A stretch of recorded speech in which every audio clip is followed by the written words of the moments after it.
오늘은 모처럼 우리의 사명인 전도의 사명에 대해서 말씀을 좀 전하려고 합니다. 우리나라가 한때는 정말 폭발적으로 교회들이 부흥되었던 적이 있었는데 요즘에는 그런 얘기 듣기가 쉽지 않습니다. 왜 그럴까 생각을 해보니까 일단은 전도를 옛날처럼 적극적으로 하지는 않는 것 같습니다. 전도를 하려고 할 때 신앙이 없는 지나가는 사람을 괜히 붙잡고 그 사람 주장 무시하면서 예수 믿으라고 강요하는 것이 왠지 모르게 계면쩍기도 하고 예의가 아닌 것 같고, 혹시라도 상대방이 소리를 질러대서 내가 무안을 당하면 어떻게 하나 하는 불안감도 있죠. 그러나 그렇게 따지면 사실은 옛날에야말로 그런 핍박과 공격이 훨씬 더 심했습니다. 그리고 오늘날 성도들의 마음속에 길거리에서 혹은 가족들에게 예수 믿으라고 복음을 전하는 일을 좀 부끄럽게 여기는 경향들이 심한 것 같습니다. 신앙생활을 하더라도 좀 지성적으로 남들 눈에 거슬리지 않게 그냥 조용히 전하기를 원하지, 옛날처럼 그냥 무조건 무대뽀로 전도지 갖다 들이대고 뭐 사형리 설명해대고 복음에 대해서 예수 그리스도에 대해서 막 이렇게 얘기해야 되는 것을 왠지 모르게 창피하게 생각을 하거나, 또는 이러다가 날 이단이라고 물면 어떻게 하지? 그런 마음들이 좀 있지 않습니까? 오늘날 우리나라 사람들이 보면 하도 바쁘게들 사니까 전도한다고 하는 게 길거리에서 물티슈 하나 이렇게 주면서 전도지 한번 읽어보라고 안겨주고 황급히 가는 길 그냥 보내는 거 이상 별로 할 수가 없지 않습니까? 물론 그렇게라도 해서 복음의 씨를 뿌리는 것이 안 뿌리는 것보다는 낫겠지만, 그러나 과연 그 정도 해갖고 전도의 열매가 얼마나 맺어지고 있느냐 하는 것이 번민이 되는 게 사실이죠. 그러나 여러분, 이왕 전도하는 건데 이런 상황 가운데서도 우리는 어떻게 해서든지 열매를 맺을 수 있는 방법을 추구해야 되지 않겠습니까? 우리나라 기독교, 제가 참 존경하는 괴짜 전도자가 한 분이 계셨는데, 최봉석이라는 분, 최권능 목사님으로 잘 알려져 있는 분이죠. 그분은 항상 예수 천당 불신지옥, 예수 천당 불신지옥 이것만 외쳤습니다. 길거리에서. 한 번은 평양의 백동거리에서 전도하다가 일본의 연대장이 지나가는 걸 보고 그 연대장 말 타고 가는데 예수 천당 불신지옥 그랬더니 말이 깜짝 놀라서 벌떡 일어서는 바람에 연대장이 떨어져 갖고 다쳤어요. 그랬더니 일본 군들이 화가 나서 이분을 일본군 주재소로 끌고 가서 때리고 감옥에 가두고 하니까 이 최 목사님은 그들을 하면서 소리를 쳤습니다. 나 죽이면 당신들 상관이 죽을 줄 알아. 그랬더니 이 사람들이 갑자기 막 두려움에 사로잡히면서 그냥 슬그머니 풀어주더라는 거죠. 이게 바로 미련한 전도에 동반되는 신비한 능력의 좋은 예가 돼서 저도 오늘 그걸 사용하고 있는 겁니다. 우리나라 기독교 처음 받아들인 지 10년 후인 1895년에 우리나라의 기독교 인구가 몇 명이었는지 아십니까? 이시 조선시대인데 746명이었대요. 처음에 선교사들이 들어온 지 10년 만에. 그리고 1년 후에는 8,496명, 12배나 증가를 했고 1년 만에. 4년 후에 1900년에는 18,081명. 폭발적으로 막 부흥하기 시작했습니다. 그리고 우리나라의 기록을 보면 한때는 1,000만 명을 넘은 적이 있었죠. 그때가 인구가 4천만 밖에 안 될 때 1,000만 명이니까 4명 중에 1명은 예수를 믿었습니다. 이게 모두가 다 전도의 힘이었죠. 여러분, 근데 전도는 보면 인간의 지혜에서 나온 고안이 아니라 무식해 보이는 그 전도 방법에는 하나님의 놀라운 능력이 숨어 있다는 사실이죠. 정말 신비한 하나님의 구원의 전략이 들어있습니다. 그래서 사도 바울은 그 당시에 2000년 전에 그 헬라 문화의 꽃이라고 불릴 만큼 발달했던 도시 고린도 사람들에게 기독교 복음 전도의 신비한 능력을 알게 해주려고 고린도전서 편지를 쓴 겁니다. 특히 바울은 예수 그리스도의 십자가의 구원에 대한 절대적인 확신을 가지고 있었던 사람이었기 때문에 아주 과감하고 저돌적인 선포로 편지를 썼는데, 오늘 18절에 보니까 십자가의 도가 멸망하는 자들에게는 미련한 것이요 구원을 받는 우리에게는 하나님의 능력이라 그랬어요. 이게 바로 오늘 설교의 주제입니다. 미련한 전도의 능력. 사랑하는 여러분, 오늘 여러분이 진정 예수님을 영접을 했고 예수 그리스도의 은혜에 진정으로 감사하는 마음이 있다면 여러분에게도 그런 확신과 배짱이 좀 있어야 되지 않겠습니까? 여러분이 오늘날 이렇게 교회 열심히 다니면서도 예수 그리스도의 십자가를 확실하게 믿지를 않는다면 여러분은 사실은 확실하지도 않은 것에 여러분의 인생을 투자하는 어리석은 사람이 되는 겁니다. 무슨 말이냐면, 여러분이 어차피 신앙생활 할 거면 제대로 해보자고 말이에요. 그 반면에 여러분이 십자가의 구원의 역사를 분명히 믿으면 여러분은 어마어마한 놀라운 하나님의 구원의 은혜도 받고 장차 천국에서 영원토록 거하게 되는 줄로 꼭 믿으시길 바랍니다. 그게 우리 기독교 신앙의 골자입니다. 그런데 오늘날 설교 석상에서 그런 얘기를 잘 안 합니다. 괜히 촌스러워 보이는 것 같은데 우린 그것 때문에 예수 믿는 거예요. 그래서 전도는 자칭 유식하고 지성적인 사람들에게는 왠지 모르게 비과학적이고 비상식적이고 비현실적인 것으로 보일지 모르지만 예수 믿고 구원받고 천국에 들어가는 구원의 확신이 있는 사람들에게는 하나님의 능력이요 하나님의 지혜로 체득이 되는 겁니다. 오늘 24절에 보니까 오직 부르심을 받은 자들에게는 유대인이나 헬라인이나 그리스도는 하나님의 능력이요 하나님의 지혜니라 그랬는데, 여기서 우리는 능력이라고 하는 단어와 지혜라는 단어를 놓치지 말고 좀 생각을 해봐야 돼요. 능력, 지혜, 전도는 하나님의 능력과 하나님의 지혜를 터득하게 되는 좋은 도구와 계기가 된다는 것입니다. 전도를 해보신 분들은 생각을 해보세요. 여러분이 전도하러 나가서 어떤 대화의 문이 열려서 신앙의 대화를 나누게 되다 보면 여러분이 평상시에 생각하지도 않았고 준비하지도 않은 말들이 술술술술 나오는 걸 경험할 것입니다.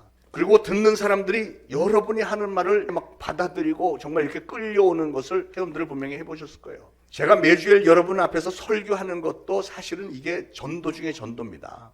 전도라는 게 도를 전달하는 거잖아요. 성경에 말씀 나오는 하나님의 도를 제가 매주일 여러분에게 전도를 하고 있는 겁니다. 근데 저도 설교를 하다 보면 평상시에 전혀 생각하지도 않았던 말이에요. 제가 설교 준비를 하기 위해서 계속 며칠 동안 고심하면서 다 원고도 작성을 해놓지만 원고에 있지도 않은 말이 갑자기 불쑥 나올 때가 있어요. 근데 너무 신기한 거는 그렇게 불쑥 나오는 그 말에 은혜를 받았다는 분들이 많고, 저도 설교를 하다 보면 갑자기 이렇게 막 나오면은 오히려 막 힘이 되는 이런 은혜를 체험할 때가 많습니다. 그게 뭐죠?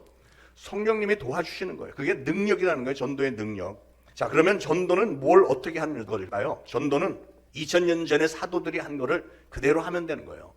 2000년 전에 사도 바울과 예수님의 제자들이 다니면서 뭘 했죠? 그들은 예수 그리스도가 십자가에 못 박혀 죽었다는 사실과 그 예수 그리스도가 사흘 만에 부활하셨다고 하는 사실을 중점적으로 증거하고 다녔습니다.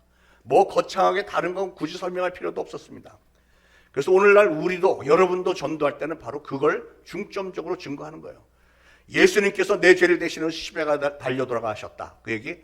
그리고 그 예수님이 사흘 만에 부활하셨다. 그러므로 그분이 하나님의 아들이시고 그분이 우리의 주님이 되신다는 것을 증거를 하는 겁니다. 그래서 전도의 내용인 십자가에 대해서 잠깐 생각을 해보면 십자가는 하나님의 능력입니다. 전도라는 뜻의 헬라어로 케리그마라는 단어를 쓰는데요. 케리그마라는 단어는 크고 넓은 선포, 힘찬 선언 이런 뜻이 들어있습니다. 그러니까 여러분들이 사람들에게 전도할 때 예수 믿고 구원을 받으라고 복음을 전할 때 아주 힘차게 선포하라는 거예요. 그리고 한 군데서만 하지 말고 넓게 나가서 선포를 하라는 겁니다. 사도 바울은 복음의 본질인 십자가가 바로 사람들의 영혼을 구원하는 하나님의 능력이라고 널리 다니면서 소아시아, 유럽 계속 다니면서 아주 힘차게 선언했잖아요. 그게 바로 케리그마, 전도라는 거예요.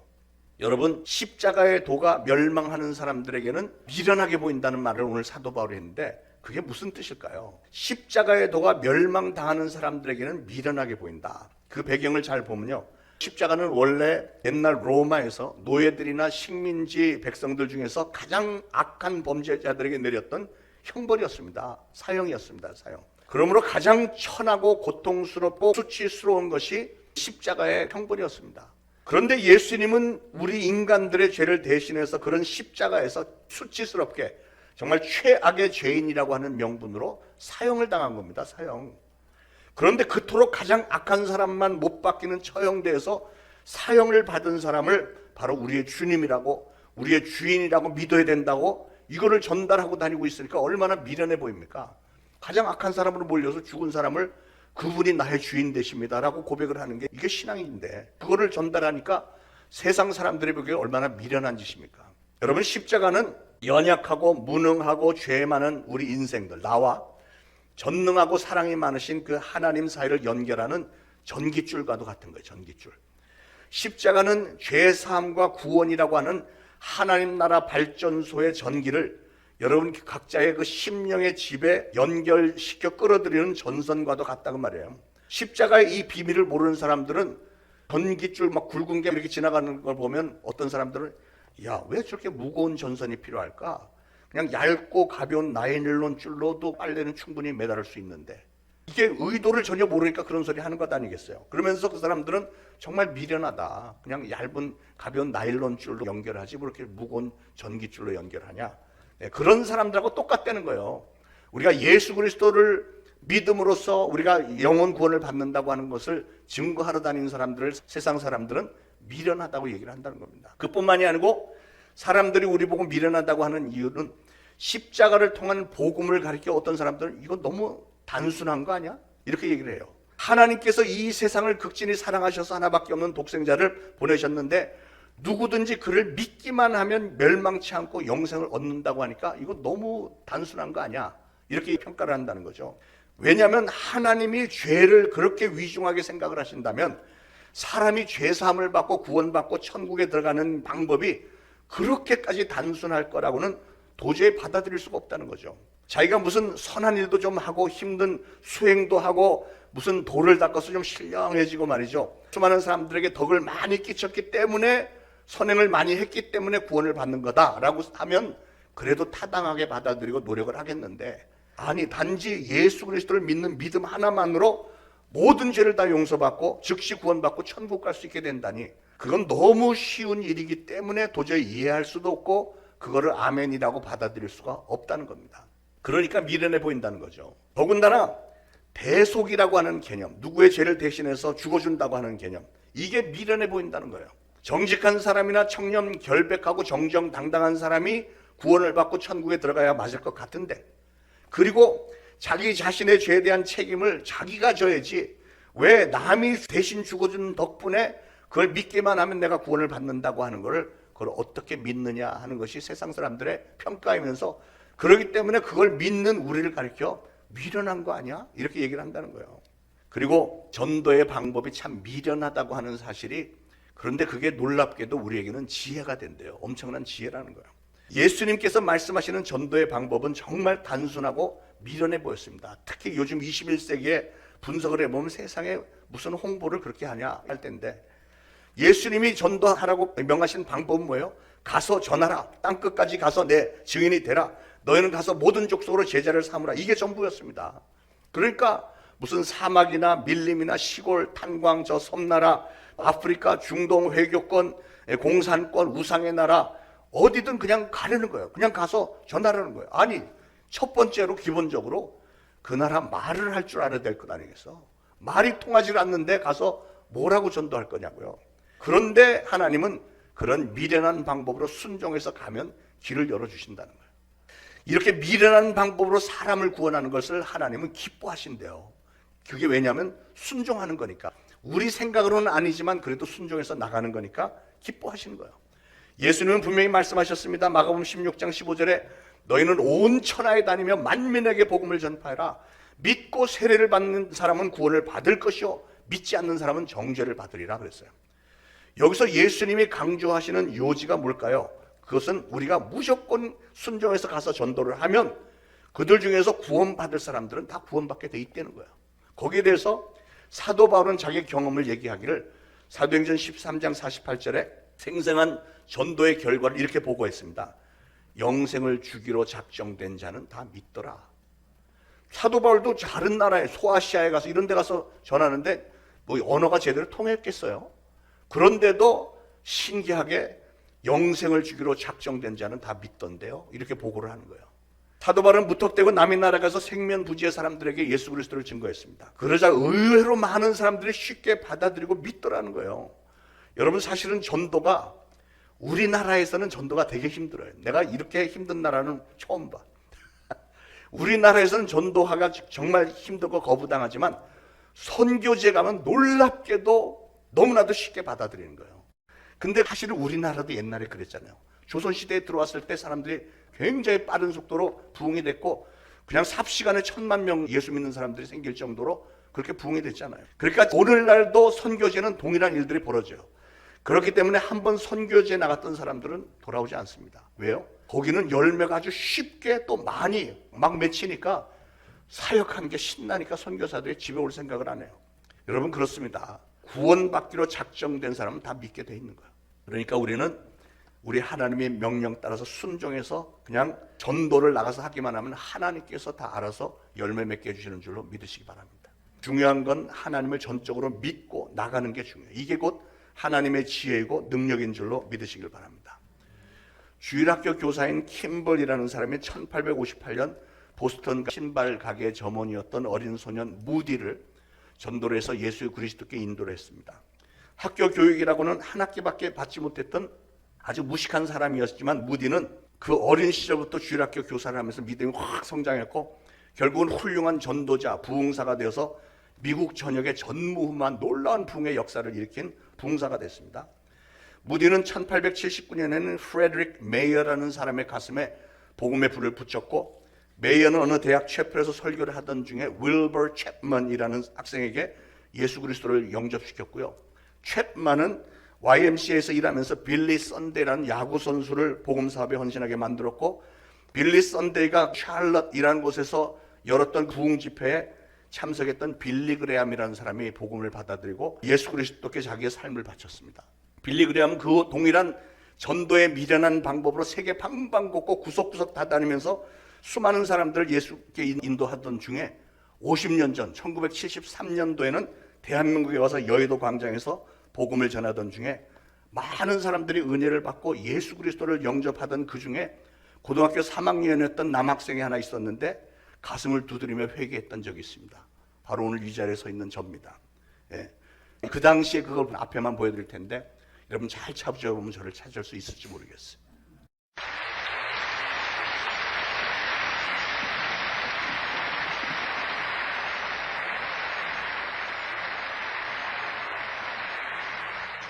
Years ago, I was here in Korea.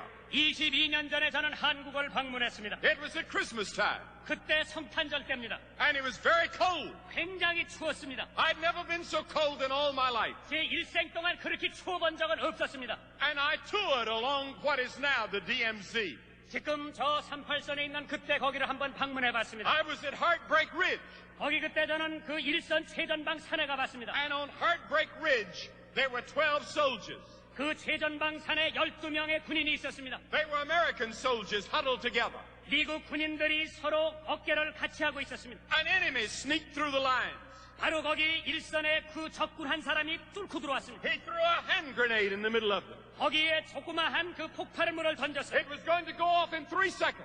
3초 후에 그 수류탄이 터질 직전입니다. A soldier saw it, 군인이 그것을 목격했습니다. and he jumped on top of it. 그 군인은 거기 덮었습니다. He grabbed it, 그것을 자기가 받았습니다. pulled it to his heart. 자기의 마음 가운데다 집어넣습니다. It exploded, 거기서 폭발했습니다. but his friends were saved. 그러나 그 친구들은 다 살았습니다. They took what was remaining of his body back to America. 조금 남은 그 시체를 미국으로 가져갔습니다. And when they held the memorial service for that soldier, 그 군인을 위해서 예배를 드렸을 때에 the clergyman took the text that I want to take today. 목사님의 본문 말씀이 오늘 제가 여러분들에게 드리는 바로 그 It 말씀입니다. is found in John's Gospel in the Bible, 요한 복음에 있는 말씀입니다.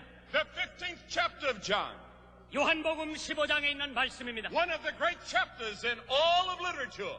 아마 내가 생각하기는 모든 기재된 말씀 중에서 가장 귀한 말씀입니다. And the 13th verse, 13절입니다. it says this: 요한복음 15장 13절에 Greater love hath no man than this, that a man lay down his life for his friends. 사람이 자기 친구를 위하여 목숨을 버리면 이에 더 큰 사랑이 없다고 말씀했습니다. Now Jesus said this just before he was going to go to the cross. 예수님이 이 말씀을 하신 것은 십자가 가시기 직전에 하신 말씀입니다. He was on the way to the cross to die for the sins of the world. 그는 세상의 죄를 위해서 십자가에 돌아가시기 위해서 가셨습니다. He was having his last meeting with his disciples and followers. 자기 제자들과 지금 마지막 순간에 모이는 것입니다.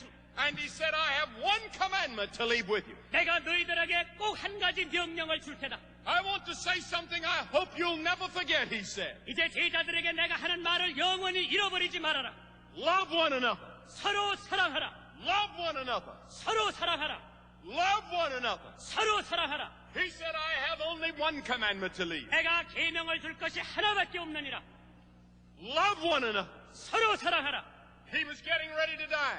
그는 죽기 직전입니다. He was getting ready to leave. 이제 세상을 떠나실 직전입니다. And the last word he said to the people was love each other. 사람들에게 마지막 주시는 말씀이 서로 사랑하라. I say to you as Christians today, 오늘 성도 여러분들에게 제가 말씀드리고 싶은 것은 love one another. 서로 사랑하셔야 됩니다. And that is the message I want to leave as I go back to America. love one another in Korea. 제가 이제 한국을 떠나서 미국에 돌아가는데 마지막 말씀이 여러분들에게 서로 사랑하라는 말씀입니다. You have the leadership. 여러분들에게는 지도를 할 수 있는 지도력이 있습니다. You have the scholarship. 여러분에게는 지적인 것도 있습니다. You have the people. 여러분에는 국민도 많습니다. If you will love each other, 여러분이 서로 사랑하시면, if you will be filled with the Holy Spirit, 여러분이 성령의 충만함을 받으시면, you have the power to change all of Asia. 여러분은 아세아를 변경시킬 수 있는 능력의 And 소유자입니다. I'm glad that the Korean church has missionaries scattered in many parts of the world. 한국의 교회가 전 세계에 선교사를 보내고 있는 것을 감사드리지 않을 수 없습니다.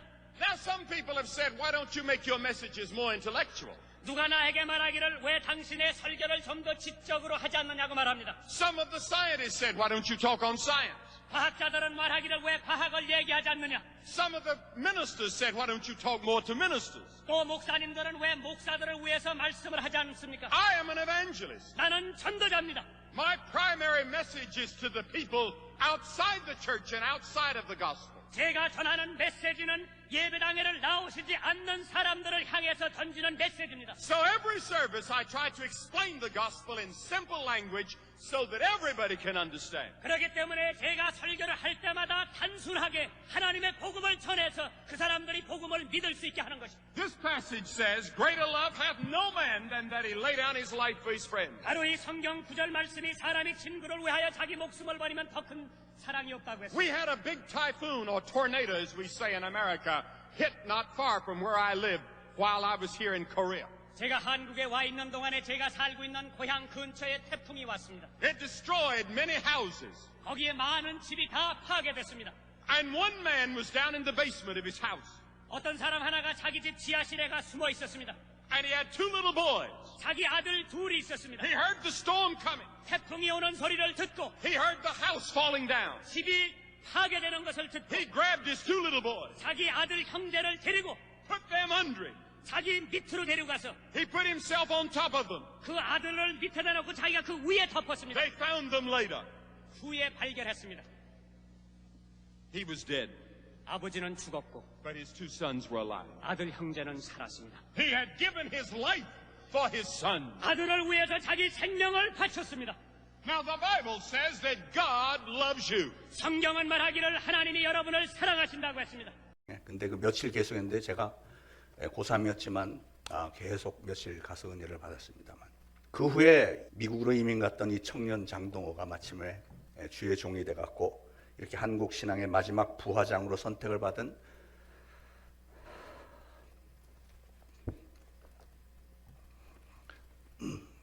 우리 초대신앙교회에서 복음을 전하고 있습니다.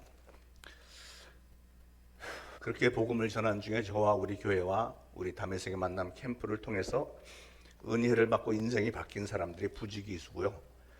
돌아보니까 주의 종이 된 사람들도 상당히 많고 오늘날 신학교에 재학 중에 있기도 하고 조만간 선교사나 목회자가 되어서 땅끝까지 나가서 예수 그리스도를 증거하는 사명도 감당하게 될 것이고 또 여러분 중에 대부분 여러분들은 그 선교사와 목회자들을 도우면서 가정과 이웃들 사이에서 복음을 전하며 수도 셀 수 없이 많은 신앙인들이 끊임없이 생겨나게 될 것이고 이 전도의 연속국은 우리 주님이 재림하시는 그날까지 계속될 것입니다.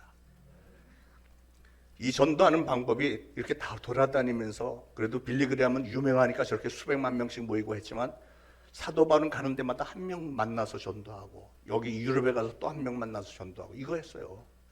얼마나 미련해 보입니까? 한 사람 만나서 그냥 며칠 계속 어떤 때는 몇 년 같이 있으면서 전도하고 그렇지만 그 전도의 노력이 열매를 맺어서 오늘날 기독교가 세계 최고 인구가 제일 많은 종교가 됐지 않습니까?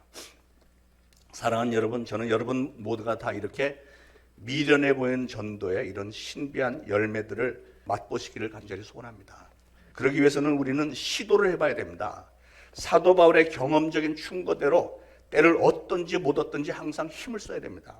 예수 그리스도의 십자가의 복음을 듣지 못하고 죽어간 수많은 영혼들의 항변과 절규에 한번 귀를 기울여 보세요. 로마서 10장 14절에 우리가 듣지도 못한 일을 어찌 믿으리요 전파하는 자가 없으니 어찌 듣거나 믿으리요 이런데 이게 무슨 말입니까? 오늘도 여러분은 끊임없이 매일매일 매주마다 이렇게 복음을 듣고 있는데 왜 여러분 주변의 사람들의 영혼들은 복음을 한 번도 듣지 못하고 죽었다고 원망들을 하는 영혼들이 많습니까?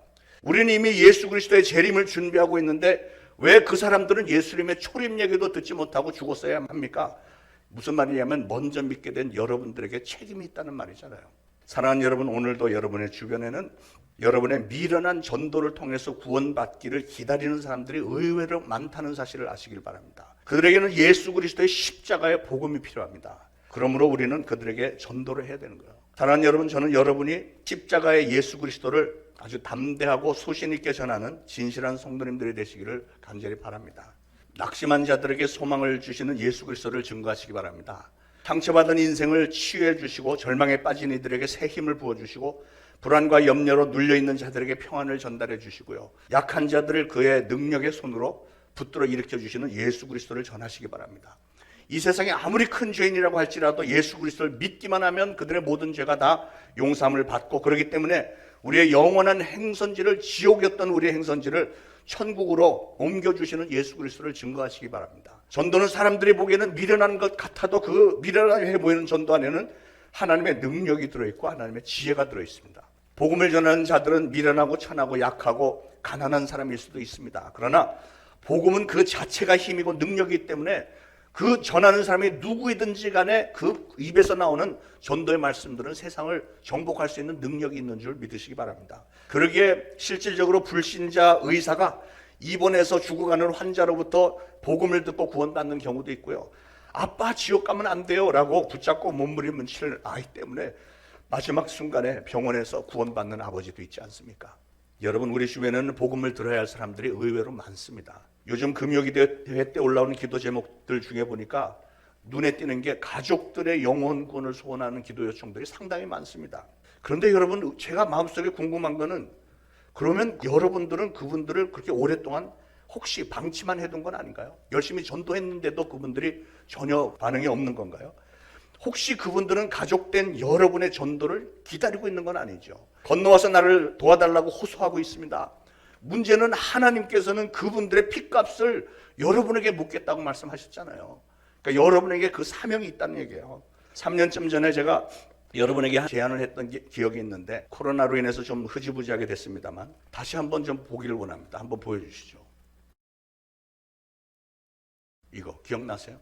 한 사람이 1년에 한 명만 전도를 하면 10년 후에는 어떻게 될까요? 한 사람이 1년에 한 명을 전도하면 2년째는 2명이 되고 3년째는 4명이 되고 그렇게 늘어나면 10년 후에는 몇 명이에요? 512명. 한 명이 전도를 하면. 그러면 10명이 그렇게 열심히 전도를 하면 어떻게 될까? 10명이 1년에 한 명씩만 전도를 하면 10년 후에는 5,120명이 돼요, 우리 교회가. 5,120명. 이 거짓말하는 게 아니고 이 숫자적으로 그냥 나오잖아요. 그러니까 여러분 중에 10명만 힘을 내서 1년에 한 명만 전도하겠다. 1년에 한 명 전도하는 게 그렇게 힘든가요? 여러분 가족 중에 안 믿는 사람 많다며. 그 사람 한 명만 데리고 1년에 한 명만 데리고 와도 10명만 그렇게 여러분 순종을 해줘도 10년 후에 우리 교회가 5,000명이 넘는다니까요. 지금 우리 초대신앙교회 시작된 지 7년 되면 10명만 열심히 했어도 우리 교회 지금 640명이 돼 있을 텐데. 그러니까 여러분, 제가 당부를 합니다. 많이도 말고 1년에 한 명만 전도하세요. 그럼 우리 교회 어마어마한 교회로 부흥할 수 있습니다. 사랑하는 여러분, 우리는 사실은 보잘것없는 사람들입니다. 그러나 우리 하나님의 힘은 강하시잖아요. 예수 그리스도의 복음에는 힘과 권세가 있습니다. 하나님은 보잘것없는 우리의 입술을 통해서 많은 사람들을 구원하기를 원하세요. 하나님은 유능한 천사들을 통해서 전도하지 않고 미련한 우리들을 통해서 복음이 전파되는 것을 기뻐하신다는 겁니다. 하나님은 약한 자들을 들어서 강한 자를 부끄럽게 하시는 분이세요.